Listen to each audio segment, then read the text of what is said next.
Welcome to Lionsgate Academy, soldier, where hundreds of billions of creative people have gone to learn their craft. If you are here, you are the cream of the crop and the highest of the quality of people who are trying to get into this line of work. Now, I might be harsh on you, but it's only because I want to see you succeed. If you look to your left, you'll see the button that leads you to the main page. The landing page will tell you all that you need to know about how to work here. The button to your right, however, is for if you already understand everything and if you just want to get right into the action.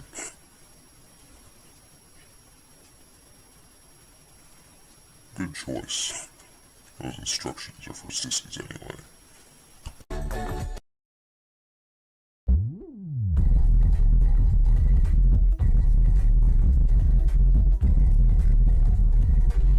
Use the directional buttons to transport yourself around the menu. If you die in the game, you die in real life. Watch out for sharks.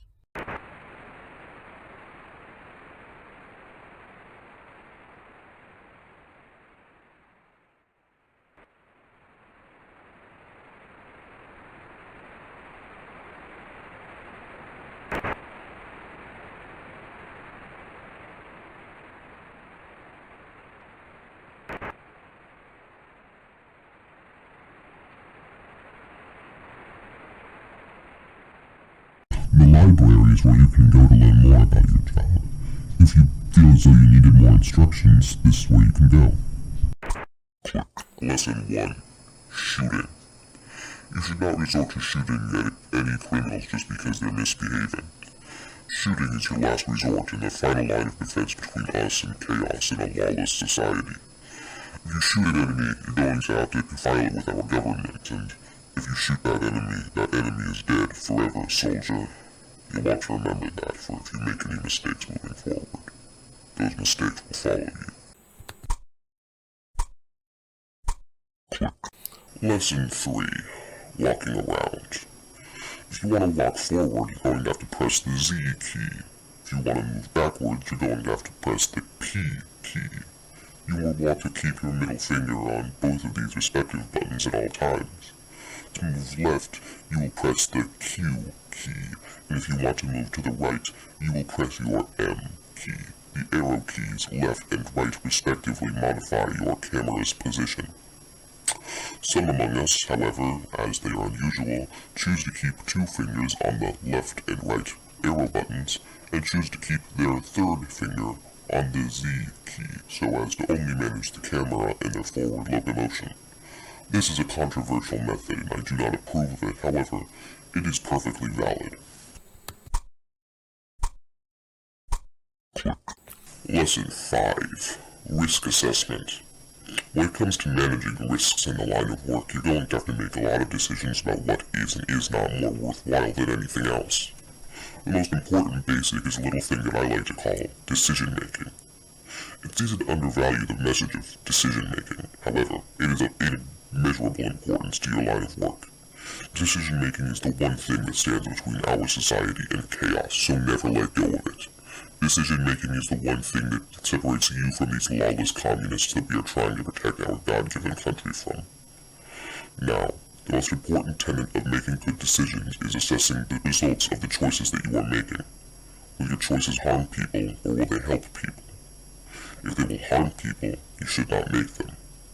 Now, minimizing harm, even at the expense of our own happiness, is quite important in this line of work.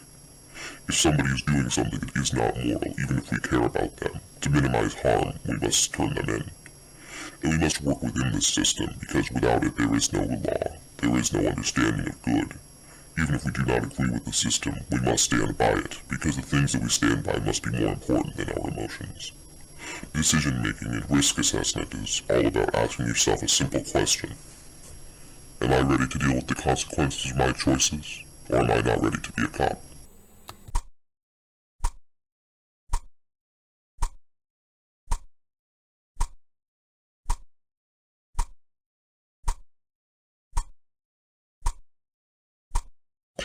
Lesson 16. Cop Readiness. Being a cop isn't the same as being good at being a cop. The day-to-day of being a cop is completely different from the skills that we're teaching you about, and it's important to understand that. Much of being a cop is about patience, waiting in your car for a crime to happen so that you can fix it, so that you can assess it. Understanding that you can never predict what will happen, and some days there will be an in-and-out revolving door of bad guys, and other days it'll just be you and your radio. This is the tedium of being a cop, and the day-to-day of being a cop. And if you want to be a good cop, you'll have to learn to deal with that fact. Now, there are a few important things to keep in mind if you want to be a good cop. Number 1. You're going to have to learn not to do anything obscenely dangerous when you're not in duty. If there's no crimes to fight, you can't make your own fun. You have to be ready to fight crime at every moment. You'll have to be careful, and you'll have to be patriotic. Lesson number 2. You'll have to be extraordinarily patriotic and loyal to your country at every goddamn turn. At first it might seem as though patriotism is irrelevant to the types of things we're trying to protect, but you must understand that the values we are protecting are of paramount importance. Protecting these valuable values is of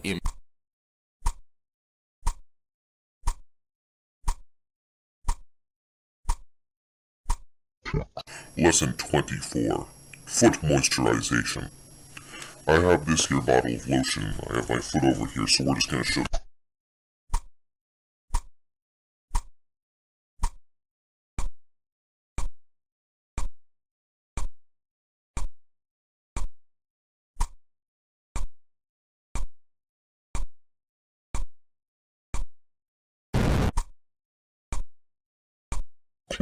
Lesson 73.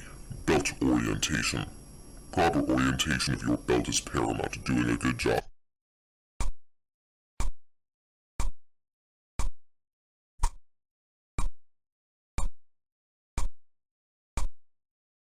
Lesson 81. Proper combing etiquette. I am going to have a haircut in front of you so that we can both see what it's like. Let me go get my scissors.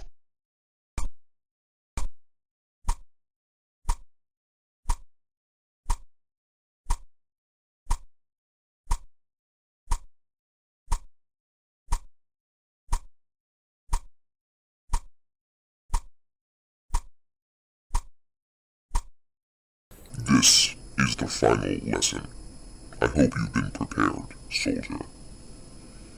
The final lesson about being a cop may be one of the hardest ones to internalize in your day-to-day, so I hope you are emotionally prepared for it. If required, take a seat. It's a doozy.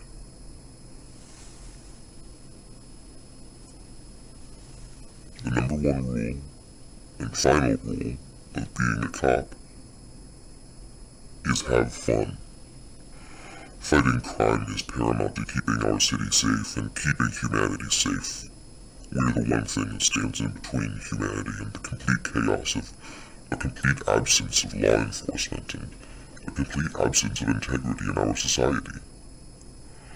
Watching that collapse would be the greatest tragedy that we as humans could experience. I have no doubt about that fact. But at the end of the day, if you're not having fun, you aren't doing the job.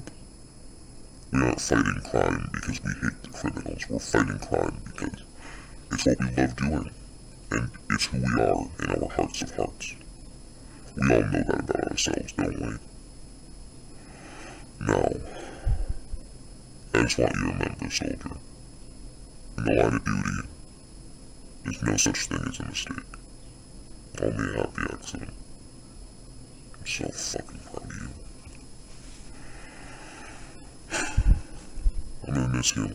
Just told you. Can you call me?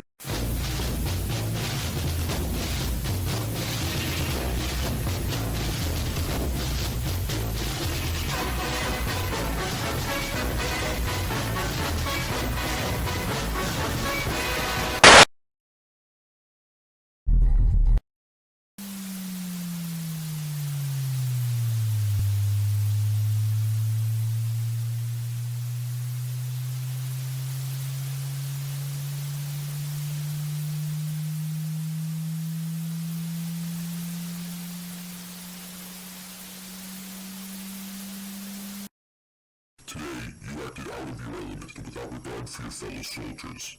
You acted without regard for your fellow soldiers and without respect for their line of duty. We work together as a team, and you have made a significant oversight and error in your logical thinking, and I am severely disappointed in you. You are dismissed. Go read a book in the library, learn about your job.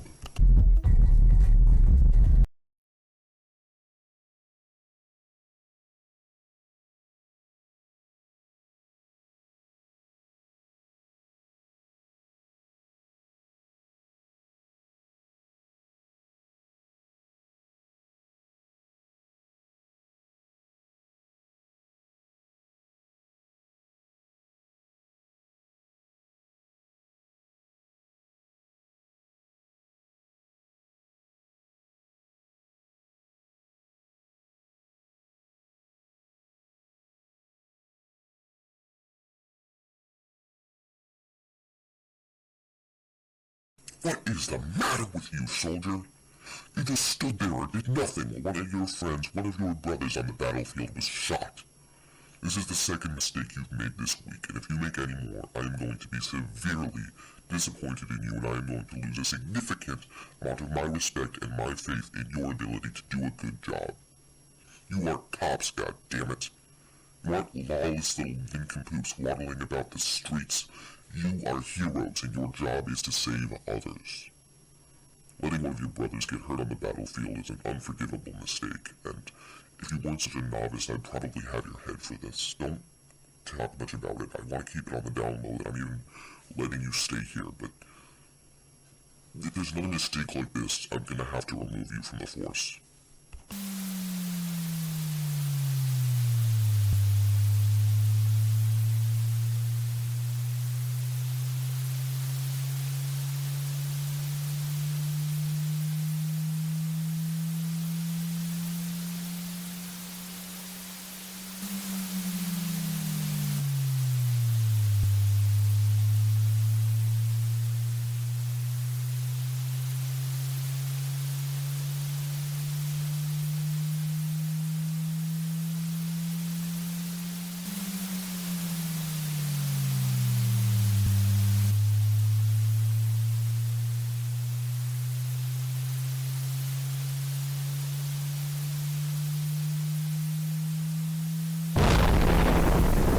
There comes a time in every single cop's career where I can no longer have him working for the force. Usually it's because of age or a matter of loyalty, because I don't want to deal with the legal paperwork if he gets hurt in the line of duty.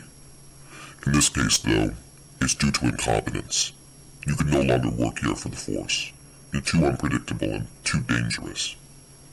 In fact, I'm sorry to say this, but I reported you to the local police. They're on their way.